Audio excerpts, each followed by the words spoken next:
Good morning, কেমন আছেন সবাই? আশা করছি ভালোই আছেন। নতুন একটি ব্লগে আপনাদের স্বাগত জানাই।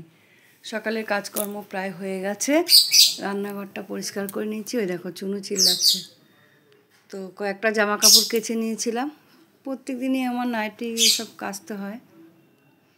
আর দেখো সকালবেলা ফুল তুলে নিয়ে এসে রেখেছি, ভুলে গেছি, জল দিইনি, নিয়ে গেছে। চলো ছাদে চলে যাই, একেবারে পুজো দেবো, জামা কাপড়টা মেলবো, মেলে তারপরে নিচে আবার আসবো, অনেক কাজ আছে ঘরে।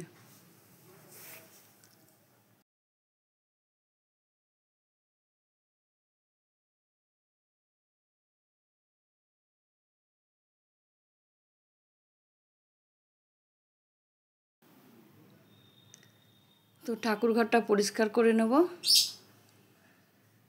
বৃহস্পতিবারে সব করেছিলাম না আলপনা, অনেকটা খড়ি মাটি বেঁচেছে, ভাবলাম যে ঠাকুরকে দিয়ে দিই আলপনা করে। তো পুজো দেওয়া কমপ্লিট। প্রদীপটা নিভিয়ে দিয়ে যাবো, জানো তো নিচে গেলে না প্রদীপ জ্বালিয়ে রেখে যেতে ভয় লাগে।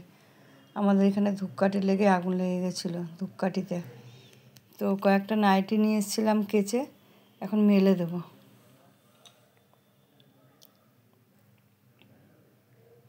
এখানে একটা বাটির মধ্যে কতগুলো চাল রেখেছিলাম, খেয়ে গেছে সব।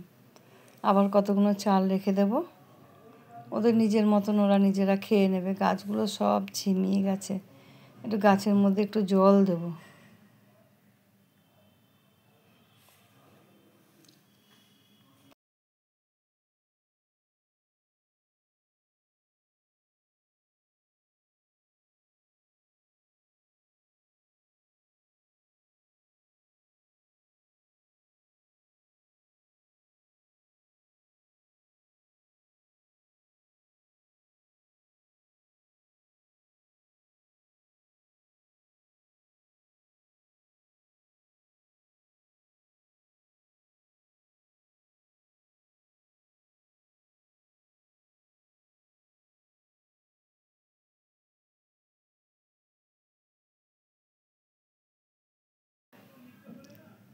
গাছে আমার জল দেওয়া হয়ে গেছে।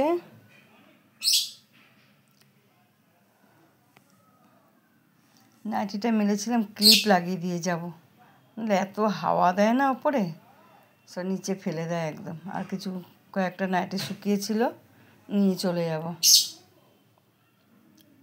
বালতিটাও নিয়ে যাব, বালতিটা তো রান্নাঘরে থাকে।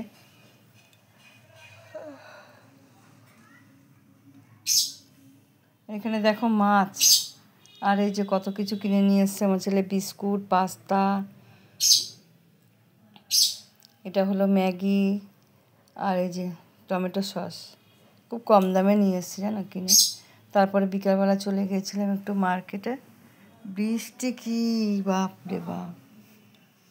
ভাগ্যিস ছাতা নিয়ে গিয়েছিলাম, নাহলে বৃষ্টিতে ভিজতে হতো আমার।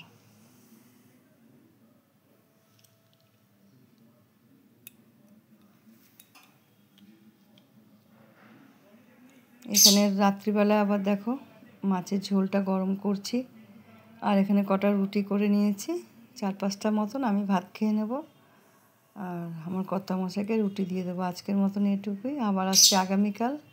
কেমন হয়েছে অবশ্যই জানাবে,